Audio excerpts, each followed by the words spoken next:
the same skeleton that he had jerked the jawbone from. It was hard to tell how long the horse had been dead, a single year or 100 years. The desert was like that, burning the juices out of you until you were nothing but bits of leather and bone, and then preserving your pitiful remnants to the point that the ancient was new and the new was ancient, everything equally withered and dry. There was an old, dry-rotted saddle and saddle blanket with the horse's skeleton, and the Widowmaker put a boot against the saddle and gave a shove. The bones scattered and fell apart, and he could feel his own pieces falling away, creaking and popping and crumbling, no matter how hard he tried to keep himself together. A rattlesnake under the saddle, its shade disturbed, slithered through the horse skeleton's rib bones, and then coiled and posed to strike. Its unblinking eyes stared at the man-thing that had torn down its kingdom, and its tail rattles buzzed as dry and brittle as death. He ignored the rattlesnake and walked on, the jawbone in his fist swinging at his side. The hoofprints he had been following led up a canyon, so that was the way he went. The only sound in his head was the sound of his worn boot soles scraping and scuffing over the rough ground, and the slow, dull throb of his heartbeat pounding in his head. His stride was uneven and short, especially for a man of his height, but the only way to go left to him was slow. He was so tired that he couldn't tell if the heat waves had grown worse ahead of him or if it was simply that his eyes refused to focus. As it was nearing sundown when the canyon made a sharp bend to the west, around the foot of a rocky mountain point.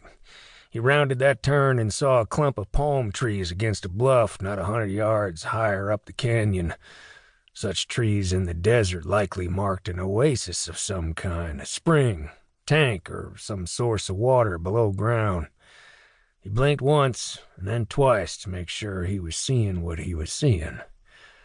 There was a trickle of smoke floating up from the campfire someone had built in that grove of palm trees.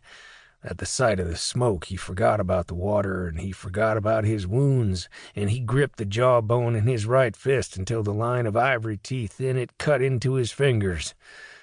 They would be up there in those palms, 7 guns or maybe more, the same men who had left him for dead out on the dunes.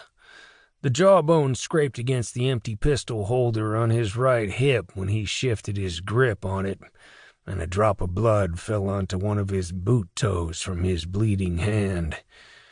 He started toward the palm trees in the evening dusk, making no attempt at stealth, and something hotter than the desert furnace burning in his eyes.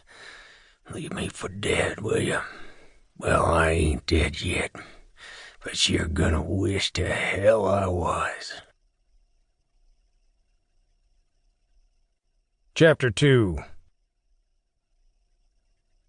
6 days earlier, San Bernardino, California. Newt Jones woke with an aching back and a bad attitude. The aching back was a symptom of the sagging mattress on the jailhouse cot he had slept on, and the bad attitude was a result of the month he had spent locked up in a 10-by-10 cell. The morning sunlight shined through the single barred window at the foot of his cot and struck him full in the face, worsening his mood and causing him to squint and scowl. He was always grouchy when he first got up. He threw a forearm across his eyes to shield against the sunlight and groaned as he swung his legs off the cot and sat upright. It took him several minutes to decide whether it was worth all the trouble to get up and to come fully awake, but he finally managed to rake back his hair from his brow and settle a crumpled black hat on his head before he stood and went to the window. 4 men were crossing the street, going dead away from him, their voices receding as they went. No matter how their voices faded, they were loud enough for Newt to surmise that it had been their conversation that had woken him. Undoubtedly, they had begun their talk under his window and were now moving elsewhere. He scowled again, rubbed a pointer finger absent-mindedly along the